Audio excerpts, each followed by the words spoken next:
শর্ত মেনে নিয়ে বলছি, হুমায়ুন যে শর্ত দিয়েছে সেই শর্ত পূরণ হবে না, বলে দিন বাবরি হবে না।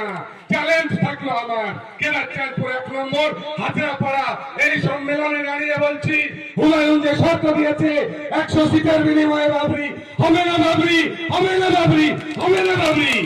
তার কারণ বাংলার মুসলিমরা এতটা ভাসমান নয়, তারা পানিতে ভেসে থাকা, জলে ভেসে থাকা বাতরাজ নয়, তারা আবেগে ভাসবে না, তারা মসজিদকে সম্মান জানাবে। মসজিদ নির্মাণে যত টাকা ব্যয় হবে পায়ে পায়ে পায়ে পায়ে খোঁজ নিয়ে আমাদের মুসলিমরা সেখানে পৌঁছে দিয়ে আসবে। এটা খুবই সত্যি কথা, আমরাও পৌঁছাবো সেখানে দলে দলে, খুবই বাস্তব কথা। কিন্তু হুমায়ুনের 100 শর্ত আমরা পূরণ করতে রাজি নই।